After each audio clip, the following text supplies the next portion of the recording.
अस्सलाम वालेकुम students. Last lecture हमने एस एंड पी ब्लॉक्स का एक क्विक रिव्यू किया था जिसमें हमने प्रोडक्ट टेबल का बिल्कुल इंट्रोडक्शन किया था, आपके सामने है। ठीक है, इसमें नॉर्मल एलिमेंट्स को देखा था, ट्रांजिशन को। नॉर्मल एलिमेंट्स में हमने एस ब्लॉक पी ब्लॉक की डिटेल देखी थी और ट्रांजिशन में डी और एफ की। ठीक है, फिर हमने सीरीज़ बताई थी कहाँ से किस तरफ होती हैं, और फिर हमने ग्रुप एंड पीरियड्स की बात की और पीरियड्स की डिटेल भी आपके सामने है, ये डिस्कस की थी। ठीक है, और फिर हमने टोटल नॉर्मल एलिमेंट्स की बात की, टोटल ट्रांजिशन एलिमेंट्स की बात की। ये सारी बात करने के बाद फिर हमने बात की थी पीरियोडिक टेबल में मेटल, मेटल्स, नॉन मेटल्स के हिसाब से, सॉलिड, लिक्विड, गैसेस के हिसाब से। फिज़िकल प्रॉपर्टीज़ हमने बात कर ली थी, एटॉमिक साइज़, रेडियस के हवाले से, ट्रेंड, पैरामीटर्स, फैक्टर्स, और सेम आयोनाइजेशन एनर्जी भी, इलेक्ट्रॉन एफिनिटी भी, उनकी एबनॉर्मेलिटीज़ भी, इलेक्ट्रोनेगेटिविटी भी। फिर लास्ट लेक्चर में डिटेल पढ़ी थी मेटालिक करैक्टर की, इलेक्ट्रिकल कंडक्टेंस की, उनके फैक्टर्स, और साथ में ट्रेंड। और ये सारा हमने आपको अंदाज़ा होगा, ये ग्राफ भी डिस्कस किए थे इसके। ठीक है, और मेल्टिंग बॉइलिंग पॉइंट भी हमने डिस्कस कर लिया था, उनकी डिपेंडेंस देखी थी, ग्रुप में इसका ट्रेंड देखा था, और ग्रुप में मेटल्स के लिए अलग देखा था, नॉन मेटल्स के लिए अलग था। ठीक है, ये सारा डिस्कस कर लिया था पीरियड में भी। ठीक है, और पीरियड में फिर 4a ग्रुप तक इंक्रीज़ होता है, फिर डिक्रीज़, और फिर थर्ड पीरियड में वेरिएशन देखी थी। ये आप देख सकते हैं दिस वन, ये सिलिकॉन के बाद फास्फोरस और सल्फ़र में क्या ट्रेंड था, ये भी डिस्कस किया था। फिर हमने बिल्कुल कुछ MCQs भी किए थे, ये सारा क्लियर होगा। अब फिर हमने लास्ट कहा था कि भी हमारा जो टॉपिक होगा वो topic physical properties first A group के कुछ रिएक्शन है वाटर के साथ, ऑक्सीजन के साथ और क्लोरीन के साथ। तो आइए अब देखते हैं, इसको थोड़ा सा डिस्कस कर लेते हैं हम। ठीक है, तो फर्स्ट अब जो हमने डिस्कस करना है नेक्स्ट लेक्चर आप कह लें, ठीक है, वो आपके पास फर्स्ट ए ग्रुप होगा। फर्स्ट ए ग्रुप की physical properties, in first A group को आप अल्कली मेटल्स भी कहते हैं। ठीक है, और इसकी इलेक्ट्रॉनिक कन्फिग्रेशन हमने देखी थी NS1 होती है। इसके जो एलिमेंट्स हैं, ठीक है, एलिमेंट्स में आपको पता होना चाहिए जी, वो है lithium, sodium, potassium, rubidium, caesium, this one, ये आपके पास एलिमेंट्स मौजूद हैं। ठीक है, और फिर हाँ, इनके कलर भी, फ्लेम कलर भी आपको अब याद होने चाहिए, सिलेबस में डायरेक्टली नहीं बट आपको पता होना चाहिए फ्लेम कलर। लिथियम का क्रिम्जन रेड होता है, सोडियम का गोल्डन येलो, वॉयलेट कलर होगा, पोटासियम का रुबिडियम का रेड वॉयलेट, और सीजियम का ब्लू वॉयलेट, ये वॉयलेट टोन में होते हैं। ओके, अब टॉप से बॉटम, चूँकि हम ग्रुप बात कर रहे हैं, कुछ प्रॉपर्टीज़ आपको पता होनी चाहिए। ठीक है, वो प्रॉपर्टीज़ ख़ास तौर पे जी, टॉप से बॉटम जाते हुए एटॉमिक वेट इंक्रीज़ होता है, साइज़ भी बढ़ता है, आयोनाइजेशन एनर्जी कम होती है, इलेक्ट्रॉन एफिनिटी कम, इलेक्ट्रोनेगेटिविटी कम, हाइड्रेशन एनर्जी ऑब्वियसली कम होगी क्योंकि टॉप से बॉटम साइज़ इंक्रीज़ हो रहा होता है, लैटिस एनर्जी भी कम होगी साइज़ इंक्रीज़ होने की वजह से।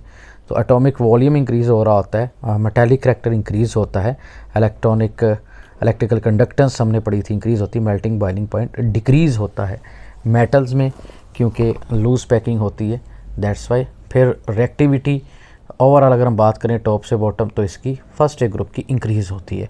अब हमारे पास चूँकि रिएक्शंस हैं, हमने रिएक्शन डिस्कस करने हैं बारी बारी, तो यही MCQs भी आ रहे होते हैं। पहला हमारे पास जो है जी, वाटर के साथ रिएक्शन है।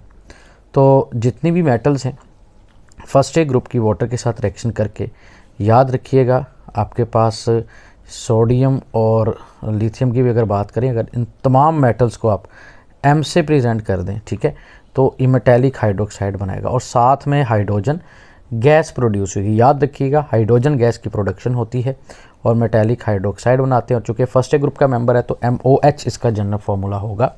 अब ये हाईली एक्सोथर्मिक रिएक्शन, ये याद रखें, ये काफ़ी स्ट्रॉन्ग रिएक्शन होता है, हाईली एक्सोथर्मिक, और टॉप से बॉटम चूँकि आते हुए मेटल रिएक्टिव होती है, स्ट्रॉन्ग होती है, तो रिएक्टिविटी बढ़ती है, हीट इवॉल्व होती है बाकायदा। और बता इवन के कह रहे हैं कि लोअर एलिमेंट्स हैं potassium, rubidium, silver, -100 degree centigrade पर भी रिएक्शन कर लेते हैं। ठीक है, बहुत एक्सप्लोजिव रिएक्शन होना शुरू हो जाता है, तो साथ ऑब्वियसली हाइड्रोजन गैस प्रोड्यूस होती है। एक और चीज़, टॉप से बॉटम आते हुए जो मेटालिक हाइड्रोक्साइड बनता है ना, उसकी सोलबिलिटी भी ज़्यादा होती है और इसका बेसिक करैक्टर भी ज़्यादा होता है। तो फर्स्ट ए ग्रुप के हाइड्रोक्साइड टॉप से बॉटम जाते हुए मोर बेसिक होना शुरू हो जाएंगे। इसके लिए MCQ याद रखें, एक सैंपल के तौर पर MCQ है कि 4 ऑप्शन है, सोडियम हाइड्रोक्साइड, रुबिडियम, पोटासियम और सीजियम हाइड्रोक्साइड। तो मोस्ट बेसिक कौन सा होगा? जो लोअर हाइड्रोक्साइड, और वो कौन सा है? ऑब्वियसली वो सीजियम हाइड्रोक्साइड है। और लीस्ट बेसिक जो इनमें से सबसे ऊपर है वो सोडियम हाइड्रोक्साइड है।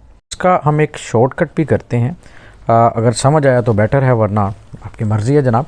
इसमें ना लैटिस एनर्जी और हाइड्रेशन एनर्जी का हम देखते हैं कि स्टेबल कौन है, सोलूबल कौन है और मोर बेसिक भी क्यों होगा।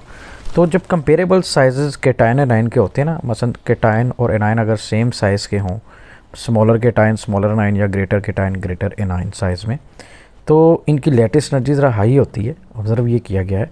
और जिसकी लैटिस एनर्जी हाई होगी ऑब्वियसली वो सोलूबल इतना नहीं होगा, हाइड्रेशन एनर्जी लैटिस एनर्जी से ज़्यादा होनी चाहिए, ठीक है ना। फिर ही वो वाटर इसको ब्रेक करके आयंस को सेपरेट करके सोलूबल करता है। इलेक्ट्रोलिसिस आपने पढ़ा होगा सॉल्वेशन में, ठीक है सॉरी इलेक्ट्रोलिसिस कह रहा हूँ, सॉल्वेशन का प्रोसेस पढ़ा होगा आपने। तो ये लैटिस एनर्जी ज़्यादा होगी कब, ये नहीं कि कंपाउंड स्टेबल होगा थर्मली भी, कब, जब ये कंपेरेबल साइजेस में होगा या हो रहा होगा। लेकिन जब ऐसा केस आएगा जब केटायन स्मॉलर है और एनायन ग्रेटर है, या केटायन ग्रेटर है एनायन स्मॉलर है, कंपेरेबल साइज अब नहीं होंगे, तो इनकी लेटेस्ट एनर्जी ज़रा कम होती है और इनका टूटना आसान होता है, जिसकी वजह से ये मोर सोलूबल हो जाते हैं। ये अनकम्पैटिबल साइजेस में बात करते हैं। तो जनरली ये ऑब्ज़र्व किया गया है कि जो ऑक्साइड और हाइड्रोक्साइड है ना, ये स्मॉलर आयंस होते हैं, एनायंस हैं ऑब्वियसली ये, ठीक है। तो लिथियम, अब हम एक अभी आप सल्फेट कार्बोनेट्स को इग्नोर करें, इसको देखें आप, ठीक है, इस चीज़ को देखें आप कि sodium lithium sodium potassium rubidium को देखें तो टॉप से बॉटम इनका साइज़ क्या हो रहा है, ऑब्वियसली बड़ा है। अब इसका ऑक्साइड या हाइड्रोक्साइड एक तरफ लगाते चले जाएं, तब देखें मोर कंपैटिबल साइज़ कौन सा है।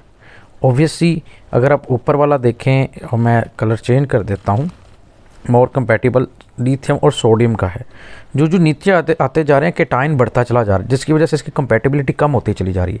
तो नीचे वाले आयन में जब टॉप से बॉटम आते हैं, आपको पता है साइज़ बनने से लैटिस एनर्जी कम होती है, जिसकी वजह से ये टूटना इसका आसान हो जाता है, ठीक है। तो जो टूटेगा जल्दी वो सोलूबल भी ज़्यादा होगा। ऑब्वियसली ये टूटेगा तो ही सोलूबल होगा ना, तो रुबीडियम ऑक्साइड या हाइड्रोक्साइड ज़्यादा ईजिली टूट सकता है। दैट्स वाई ये हाइड्रोक्साइड इजीली सेपरेट होकर ज़्यादा बेसिक कैरेक्टर शो कर सकता है।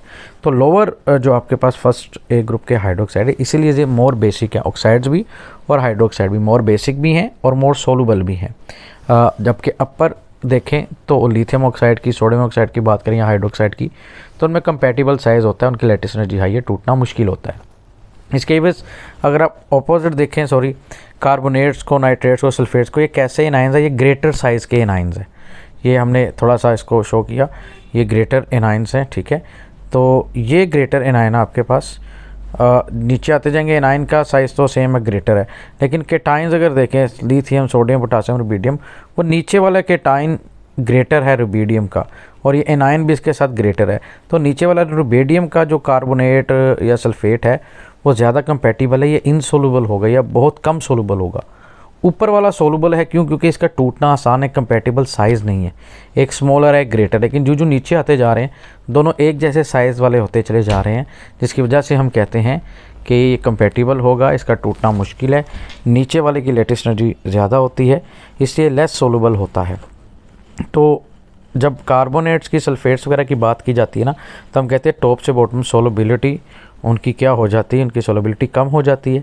लेकिन ऑक्साइड और हाइड्रोक्साइड की बात करते हैं तो उनकी सोलबिलिटी ज़्यादा, क्योंकि इनका टूटना आसान है, दैट्स वाई ये ज़्यादा सोलबल होते हैं। खैर जहन में रहता है तो ठीक है, वरना कोई दिक्कत नहीं, इसको ऐसे याद कर लें। दूसरा रिएक्शन जो हमने स्टडी करना है students, that is about oxidation, कह लें यानी कि ऑक्साइड के साथ इसका रिएक्शन फर्स्ट है ग्रुप का। तो लिथियम का ऑक्सीजन के साथ जब रिएक्शन होता है, सिंपल है, लिथियम ऑक्साइड बनता है और एक नॉर्मल ऑक्साइड है, और नॉर्मल ऑक्साइड में ऑक्सीजन स्टेट -2 होती है, ठीक है। सिमिलरली सोडियम का जब ऑक्सीजन के साथ रिएक्शन करते हैं इन एक्सेस ऑफ ऑक्सीजन, तो सोडियम पर ऑक्साइड बनता है, और पर ऑक्साइड में ऑक्सीजन स्टेट -1 है। लेकिन यही अगर आपके पास सोडियम एक्सेस में हो जाए, सोडियम ज़्यादा आ जाए, तो फिर ये नॉर्मल ऑक्साइड भी बन सकता है। अक्सर स्टूडेंट समझते हैं कि सोडियम का नॉर्मल ऑक्साइड नहीं बनता, बन सकता है, ठीक है, लेकिन ये पर ऑक्साइड भी बनाता है। लेकिन जो नीचे वाले पोटासियम, रुबीडियम, सीजियम है, जो बहुत ज़्यादा रिएक्टिव भी हैं, आपकी बुक में इसका कलर भी मेंशन किया हुआ उसका ऑक्साइड का ऑरेंज वाला, तो बहरहाल ये बनाते हैं सुपर ऑक्साइड्स, और इसका जनरल फॉर्मूला है MO2, क्योंकि ऑक्सीजन यहाँ पर -1/2 ऑक्सीजन स्टेट रखता है और मेटल की +1 है, तो इसका जनरल फॉर्मूला भी याद रखेंगे आप। इसके अलावा सोडियम जो पर ऑक्साइड हमने कहा ना, वो सोडियम एक्सेस में हो तो नॉर्मल ऑक्साइड बनता है, इसके अलावा भी बन सकता है, वो कैसे बन सकता है, हम इसको थोड़ा सा कलर चेंज करके हाईलाइट कर देते हैं। वो उसने बताया हुआ है कि अगर सोडियम पेरोक्साइड का या तो सोडियम के साथ रिएक्शन हो जाए, या नाइट्रेट और नाइट्राइट जो हैं इसका फर्दर सोडियम के साथ रिएक्शन हो तो भी नॉर्मल ऑक्साइड बन सकता है। वही बात कि सोडियम जब एक्सेस में आ जाएगी तो सोडियम नॉर्मल ऑक्साइड भी बना सकता है। तो इसमें जस्ट लिथियम ऑक्साइड देखें तो नॉर्मल है, सोडियम ऑक्साइड देखें तो पर ऑक्साइड है, बाकी सुपर ऑक्साइड्स बनाते हैं। ठीक है स्टूडेंट्स, नेक्स्ट ऑक्साइड्स के साथ भी वही मामला के क्योंकि हमने कहा ऑक्साइड स्मॉलर एनाइन है, तो जो टॉप से बॉटम आएंगे तो स्मॉलर एनाइन है और कैटायन ग्रेटर होगा तो टूटना आसान है, तो मोर सोलूबल भी होंगे, रिएक्टिव भी होंगे, और इनकी ऑब्वियसली बेसिक करैक्टर भी इनका ज़्यादा ही होगा। ओके, अब ना एक छोटा सा क्वेश्चन भी आता होता है, वो एक पॉइंट नोट रख लें, फेडरल बोर्ड में भी डिस्कस्ड है कि हम कैसे चेक कर सकते हैं कि फलां ऑक्साइड है या नॉर्मल ऑक्साइड है, सुपर ऑक्साइड है, पर ऑक्साइड है, क्या ऑक्साइड है। तो अब इसको अगर देखें तो आपके पास M2O ये नॉर्मल ऑक्साइड है। नॉर्मल ऑक्साइड को अगर वाटर में डिज़ोल्व करेंगे ना, वाटर में डिज़ोल्व करने से ही हाइड्रोक्साइड बनाएगा जस्ट। और अगर ऐसा ऑक्साइड हो जिसको वाटर में डिज़ोल्व करने से पर ऑक्साइड बन रहा हो, हाइड्रोजन पर ऑक्साइड, इसका मतलब वो मेटल का भी पर ऑक्साइड है। लेकिन अगर वाटर में डिज़ोल्व करें और हाइड्रोजन पर ऑक्साइड और ऑक्सीजन बन रही हो तो इसका मतलब वो सुपर ऑक्साइड है। तो वाटर में आपके पास अगर अननोन ऑक्साइड है उससे क्या बन रहा है हमें पता लग जाएगा। मसलन ये आपके पास अगर राइट साइड पे देखें तो मैं यहाँ से पेन सेलेक्ट कर लेता हूँ। ठीक है, राइट साइड पे ये क्वेश्चन देखिए जो रेड से मैंने सर्कल किया, उसने कहा कि डैश ऑक्साइड है, आपको नहीं पता, वाटर में डिज़ोल्व किया तो हाइड्रोजन पर ऑक्साइड बना। तो हमें पता है जो पर ऑक्साइड बनाता है वो क्या होता है, वो पर ऑक्साइड, उस मेटल का भी पर ऑक्साइड होता है। हाँ, अगर प्रोडक्ट में हाइड्रोजन पर ऑक्साइड के साथ ऑक्सीजन भी बन रहा होता साथ में तो हम कहते हैं जी इसका मतलब ये सुपर ऑक्साइड है, क्योंकि सुपर ऑक्साइड वाटर में डिज़ोल्व होकर हाइड्रोजन पर ऑक्साइड और ऑक्सीजन गैस बनाता है। लेकिन अगर जस्ट हाइड्रोक्साइड आयन बन रहे होते तो हम कहते हैं जी ये नॉर्मल ऑक्साइड है। तो इससे देखें आप वाटर में डिज़ोल्व करके बता सकते हैं जी प्रोडक्ट से कि भी कौन सा ऑक्साइड है। एक छोटा सा ट्रिक है, अब याद रखिएगा काइंडली इसको। ठीक है, इससे क्वेश्चन आपका आसान हो जाता है। अब हमने वाटर के साथ भी इसका रिएक्शन कर लिया, ठीक है, और हमने रिएक्शन कर लिया जी ऑक्सीजन के साथ भी। अब नेक्स्ट है क्लोरीन के साथ रिएक्शन। क्लोरीन के साथ रिएक्शन आप कर लें तो उसमें क्या है कि लिथियम और क्लोरीन का जब रिएक्शन होगा लिथियम क्लोराइड बनेगा। सॉरी, मैं इसको बैक कर लूँ स्पेस को। ठीक है, तो हाइलाइटर चूज़ करते हैं जी, बिल्कुल। तो जितने भी ये अल्कली मेटल हैं वो हैलोजन के साथ रिएक्शन करके हैलाइड बनाती है, एडिशन रिएक्शन है, जनरल आप MCl कह सकते हैं। तो लिथियम क्लोराइड बनेगा, सोडियम क्लोराइड का ब्रिलियंट येलो कलर है, बुक में मेंशन है। अगेन बिल्कुल क्लोरीनेशन भी यानी कि हैलोजिनेशन का जो सब रिएक्शन हो रहा है हैलोजन का टॉप से बॉटम, इसकी भी रिएक्टिविटी बढ़ती है। तो याद रखें वाटर के साथ रिएक्शन हो, ऑक्सीजन के साथ हो, क्लोरीन के साथ हो, फर्स्ट ए ग्रुप का टॉप से बॉटम इसकी रिएक्टिविटी बढ़ती है, इंक्रीज़ ही होती है। तो यहाँ तक हमने इसके रिएक्शंस किए फर्स्ट ए ग्रुप के भी, ठीक है, वाटर के साथ भी, ऑक्सीजन के साथ भी और क्लोरीन के साथ। सिमिलरली अब हम सेकेंड ए ग्रुप को डिस्कस करेंगे। अगेन तकरीबन वैसे ही ट्रेंड है इसका भी। सेकेंड ए ग्रुप को भी देख लें जी, टॉप से बॉटम देखें, बेरिलियम, मैग्नीशियम, कैल्शियम, स्ट्रोंशियम है। इसके कलर टेस्ट अगर देखें फ्लेम कलर तो कैल्शियम देगा brick red, strontium crimson red है और बेरियम एप्पल ग्रीन है। एप्पल ग्रीन वाला आया हुआ है तो आपको अच्छी तरह ये कलर याद करने हैं। तो अगेन वही टॉप से बॉटम, एटॉमिक वेट बढ़ेगा, रेडियस बढ़ेगा, आयनाइजेशन एनर्जी कम, इलेक्ट्रॉन एफिनिटी कम, एटॉमिक वॉल्यूम बढ़ेगा, मेटालिक करैक्टर बढ़ेगा, कंडक्शन भी बढ़ती है ऑब्वियसली। तो मेल्टिंग बॉइलिंग पॉइंट का हमने ट्रेंड पढ़ा था ग्रुप में 2A में कि मैग्नीशियम अब नॉर्मल देता है क्योंकि इसका हेक्सागोनल स्ट्रक्चर की वजह से लूज पैकिंग होती है, अदरवाइज़ इसको सेकंड नंबर पे होना चाहिए था। लेकिन ये याद रखना आपने, ये हमने ऑलरेडी मेल्टिंग बॉइलिंग पॉइंट में और ट्रेंड पढ़ चुके हैं डिटेल के साथ। अब नेक्स्ट हम देखते हैं इसका वाटर के साथ रिएक्शन, बड़ा इंपॉर्टेंट है और डिफरेंट है। याद रखना अपने स्टूडेंट्स कि बेरिलियम को जब वाटर में ऐड करते हैं कोल्ड कंडीशन में तो कोई रिएक्शन नहीं होगा और हॉट कंडीशन में भी इसका कोई रिएक्शन नहीं होता। अकॉर्डिंग टू पंजाब बुक जब मैग्नीशियम को वाटर के साथ कोल्ड कंडीशन में रिएक्शन करवाते हैं, मैग्नीशियम की बात कर रहा हूँ मैं, इसका कलर चेंज कर लेता हूँ, ठीक है। तो मैग्नीशियम का जब वाटर के साथ रिएक्शन करवाया जाता है ना कोल्ड कंडीशन में, आपकी पहली बुक में लिखा हुआ है पंजाब में नो रिएक्शन। लेकिन जब स्टीम के साथ at high 100 degree centigrade reaction करवाया जाता है तो ऑक्साइड और हाइड्रोजन गैस बनती है। बट याद रखें फेडरल में मेंशन है कि कोल्ड कंडीशन में अगर थोड़ी देर पड़ा रहता ना मैग्नीशियम, पहले तो रिएक्शन नहीं होता, लेकिन थोड़ी देर बाद ये हाइड्रो ऑक्साइड और हाइड्रोजन गैस बनाता है। स्टार्ट में नो रिएक्शन है, लेकिन थोड़ी देर बाद बबल्स निकलते हैं हाइड्रोजन गैस के और मैग्नीशियम हाइड्रोक्साइड बनता है। अदरवाइज स्टीम के साथ या हाई टेम्परेचर के साथ ये ऑक्साइड ही बनाता है। बाकी जितने भी है कैल्शियम, स्ट्रोंशियम, बेरियम, इन सब का वाटर के साथ रिएक्शन होता है और हाइड्रोक्साइड बनाते हैं और हाइड्रोजन गैस बनती है। अब हाइड्रोक्साइड ऑब्वियसली यहाँ पर देखें MOH whole twice general formula है। हालांकि फर्स्ट ए ग्रुप में MOH था, चूँकि मेटल की यहाँ पर अल्कलाइन अर्थ मेटल की +2 वैलेंसी होती है, दैट्स वाई हाइड्रोक्साइड बढ़ गया। ओके, खैर यहाँ पर अगेन याद रखना है टॉप से बॉटम वाटर के साथ रिएक्शन ईजी होता है, रिएक्टिविटी बढ़ती है। और अगेन वही टॉप से बॉटम हाइड्रोक्साइड तो स्मॉलर एन आयन है, लेकिन केटाइन बढ़ता चला जाएगा इन साइज़, तो टॉप से बॉटम लेटेस्ट एनर्जी कम होगी, टूटना आसान है, सोलबिलिटी भी बढ़ेगी, तो इसकी सोलबिलिटी और बेसिक करैक्टर टॉप से बॉटम हाइड्रोक्साइड्स का इंक्रीज़ होता है, same like first A group. हाँ, ये आपके पास लीस्ट बेसिक होंगी then first A group, but इनका आपस में ट्रेंड देखें तो टॉप से बॉटम ज़्यादा बेस, मतलब बेरियम का हाइड्रोक्साइड मोर बेसिक होगा दैन मैग्नीशियम या कैल्शियम। खैर मैग्नीशियम का तो बनता भी यहाँ ऑक्साइड है, हाइड्रोक्साइड तो बन नहीं रहा, ये भी बड़ा कम बन रहा है। इसका हम आगे नेक्स्ट मेथड देखेंगे कि मैग्नीशियम का हाइड्रोक्साइड बनता कैसे है। बहरहाल यहाँ पर डिफरेंट पॉइंट के मैग्नीशियम का सिर्फ ऑक्साइड बनता है। ओके, नेक्स्ट देखते हैं, आगे अभी चलते हैं इसके रिएक्शंस की तरफ। तो रिएक्शन विद ऑक्सीजन, ये गालिबन कार्बन डाइऑक्साइड लग रहा है, लेकिन इसको ब्रैकेट लगा लें, मैं पेन के साथ मेंशन कर देता हूँ, ठीक है, इसकी ब्लू के साथ, ठीक है।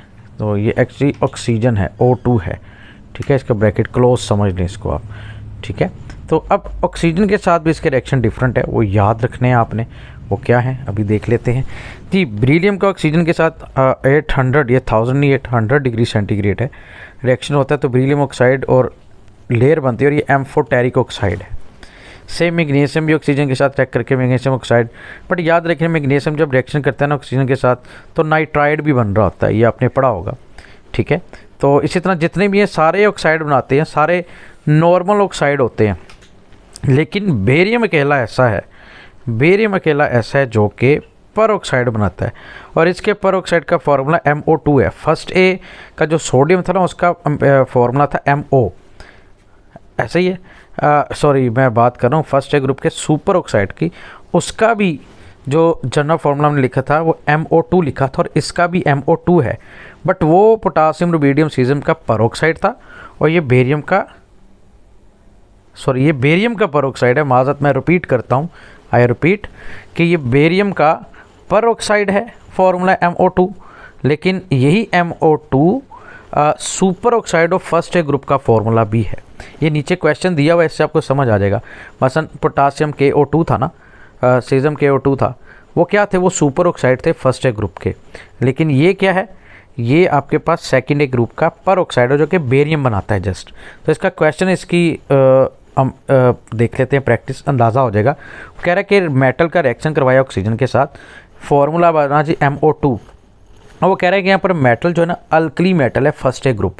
अगर फर्स्ट ए ग्रुप है तो इसका मतलब उसका आंसर सुपर ऑक्साइड होगा, लेकिन यही अगर वो अल्कली मेटल ना कहता, वो कहता है जी M यहाँ पर अल्कलाइन अर्थ मेटल है, तो इसका मतलब वो पर ऑक्साइड हो जो कि बेरियम पर ऑक्साइड है, ठीक है। उम्मीद है ये क्लियर होगा, मैंने पहले मिक्स कर दिया था, अब उम्मीद है आपको ये क्लियर हो चुका होगा। और दूसरी बात से आपके पास जो पहला है बेरिलियम, ये एम्फोटेरिक ऑक्साइड है, बाकी सारे बेसिक ऑक्साइड है, ओके। और दूसरा आपके पास यहाँ पर देखें बेसिसिटी और सोलिबिलिटी इंक्रीज़ हो जाती है टॉप से बॉटम जब हम मूव कर रहे हों, ठीक है। और नेक्स्ट अब फर्दर मूव करते हैं जी, इसका एक छोटा सा क्वेश्चन बेरिलियम का और बेरिलियम ऑक्साइड का, ये याद रखें, ये बड़ा मज़ेदार सा है क्योंकि बेरिलियम की एक्टिविटी दी हुई है। बेरिलियम की भी सोडियम हाइड्रोक्साइड की इसके पैकुलर बिहेवियर में मेंशन है, और इसके ऑक्साइड की भी हमें पता है कि भी ये एक एम्फोटेरिक ऑक्साइड है, तो खैर बेस के साथ एज एसिड एक्ट करेगा तो सॉल्ट एंड वाटर बनेगा, ठीक है। बेरिलियम का भी अब यहाँ पर जो क्वेश्चन दिया हुआ ना वो ये है कि इन दोनों में X बन रहा है कॉमन, और ऊपर Y बनता है और Z बनता है। एक पॉइंट यहाँ पर यह बताना है कि जब यहाँ पर बेरिलियम का ऑक्साइड होगा ना, ठीक है, बेरिलियम का जब ऑक्साइड होता है ना दिस वन, तो प्रोडक्ट में सॉल्ट तो दोनों का सेम बनता है, वाटर बन रहा होता है, हाइड्रोजन का भी ऑक्साइड होता है। लेकिन यहाँ पर जब बेरिलियम अकेला है तो हाइड्रोजन अकेला है। आपके बुक में दोनों रिएक्शन आपको याद आ गया होगा, दोनों में देखिए सोल्ट सेम बनता है, Na2BeO2 सोडियम रिलेट। चाहे वो बेरिलियम हो चाहे बेरिलियम ऑक्साइड हो, सोडियम हाइड्रोक्साइड के साथ जब रिएक्शन करेगा तो सोडियम रिलेट ही बनना है, ठीक है। यानी कि X जो है वो चार्नी में देखें तो X पहले दिया हुआ आपको ये। अब Y यानी कि Y ऊपर वाला ऑक्साइड का पूछ रहा है कि बाय प्रोडक्ट साथ में कौन सी है, वो वाटर है, और Z यहाँ पर हाइड्रोजन है। तो देखें आपके पास वाटर और हाइड्रोजन, फ़र्क इन दोनों में हाइड्रोजन और वाटर का आता है। जब अकेला बेरिलियम है तो अकेली हाइड्रोजन है, जब बेरिलियम का ऑक्साइड है तो फिर हाइड्रोजन का भी ऑक्साइड है यानी कि वाटर है। सॉल्ट दोनों में सेम बना। तो ये देख लेना कि बेरिलियम का रिएक्शन दिया हुआ है या बेरिलियम ऑक्साइड का दिया हुआ है। ऑक्साइड है तो वाटर बनेगा, अकेला बेरिलियम है तो हाइड्रोजन। तो ये डायरेक्ट सोल्ड क्वेश्चन है, बस आपको एज अ हिंट बता रहा हूँ। उम्मीद है समझ आ गया होगा क्योंकि क्विक रिव्यू है, बस ज़्यादा डिटेल में मैं नहीं जा रहा हूँ। अब तीसरा जी, हाँ जी, नाइट्रोजन के साथ इसका रिएक्शन दिया हुआ है। नाइट्रोजन के साथ सिंपल याद रखिएगा एडिशन रिएक्शन है, नाइट्राइड्स बनते हैं सेकेंडरी ग्रुप के। तो इसमें से बेरिलियम नाइट्राइड वोलाटाइल है, बाकी जो है आपके पास, सॉरी मैं इसको हाईलाइट करना था, ठीक है। तो बेरिलियम नाइट्राइड इसमें वोलाटाइल है, बाकी जो है वो स्टेबल हो जाते हैं, कोई दिक्कत नहीं है। अब ख़ास तौर पर मैग्नीशियम का आता है, ऑक्साइड के साथ भी नाइट्राइड बन रहा था। ये नाइट्राइड बहुत इंपॉर्टेंट है, ख़ास तौर पर ये नाइट्राइड अमोनिया की प्रोडक्शन के लिए यूज़ हो रहे होते हैं। आपकी बुक में जहाँ मैग्नीशियम नाइट्राइड बना हुआ ना, उसका आगे वाटर के साथ रिएक्शन दिया हुआ है कि वाटर में सॉल्व करें, इसमें दो मसले हल हो जाते हैं। एक तो मैग्नीशियम हाइड्रोक्साइड मिल जाता है और अमोनिया, क्योंकि आपको पता है वाटर के साथ तो मैग्नीशियम ऑक्साइड बनता है, हाइड्रोक्साइड बनता नहीं है। एक तो अमोनिया बन जाएगी यहाँ पर और हाइड्रोक्साइड बन जाएगा, और हाइड्रोक्साइड की सस्पेंशन आपको पता है एसिडिटी के लिए यूज़ होती है, ठीक है। तो ये पॉइंट भी क्लियर हो गया होगा आपको। तो यहाँ पर दिया हुआ है जब मैग्नीशियम वाटर के साथ ऑक्सीजन के साथ रिएक्ट करेगा एयर के साथ तो नाइट्राइड भी बनता है और ऑक्साइड भी बनता है, तो बहुत A एंड B आंसर होगा। अच्छा, एक लास्ट क्वेश्चन यहाँ पर देख लें, common product first A 2A और एलुमिनियम खासतौर पर थर्ड A में है। जब वाटर के साथ रिएक्शन करते हैं first A metal, second A metal, alkali और अल्कलाइन मेटल की बात करो और एलुमिनियम, तो कॉमन प्रोडक्ट क्या है? तीनों में याद रखें हाइड्रोजन गैस लाजमी बनती है। ओके, आप देख सकते हैं सब, अभी ऊपर हमने रिएक्शन किया है। सोडियम भी हाइड्रोजन गैस बनाती है, कैल्शियम वगैरह भी बनाती हैं, ठीक है, एलुमिनियम भी बनाती है। अब थर्ड A ग्रुप के जैसे एलुमिनियम के रिएक्शन जल्दी से देख लें, यही आ रहे होते हैं। पहली बात तो ये कि बोरोन नॉन मेटल है, बाकी सारी इस ग्रुप में मेटल्स हैं, ठीक है। थर्ड A की बात करें, वाटर के साथ जब इसका रिएक्शन होता है, ठीक है, तो वही बात एलुमिनियम की बात करते हैं, ऑक्साइड बनाएगा और हाइड्रोजन बनाएगा। ऑक्सीजन के साथ एलुमिनियम ऑक्साइड बनता है, हैलोजन के साथ एडिशन रिएक्शन हेलाइड, यही तीन रिएक्शन शामिल हैं इसके। और ये एम्फोटेरिक ऑक्साइड है। जो आपके पास बोरोन है, चूँकि ये नॉन मेटल है, इसका ऑक्साइड कैसा होगा? एसिडिक ऑक्साइड होगा। बाकी जो मेटेलिक हैं इनका आपके पास बेसिक ऑक्साइड होता है। एलुमिनियम का आपके पास एम्फोटेरिक ऑक्साइड है। स्टूडेंट्स, एक क्विक रिव्यू था, होप सो क्लियर होगा। कोई गलती कोताही हो तो माफ़ कीजिएगा, मैंने भी आपको माफ़ किया, तो कोई दिक्कत नहीं जी। आप बिल्कुल जी मिस्टेक्स वेलकम्ड हैं, आप ज़रूर मुझे बताएं ताकि मज़ीद करेक्शन की जाए। उम्मीद है एक क्विक रिव्यू से आपको थोड़ा बहुत तैयारी में आसानी ज़रूर पैदा हुई होगी आपकी। अल्लाह पाक आपको खुश रखे, आप सबके लिए आसानियत अता फरमाए। फ़ी मानिल्लाह।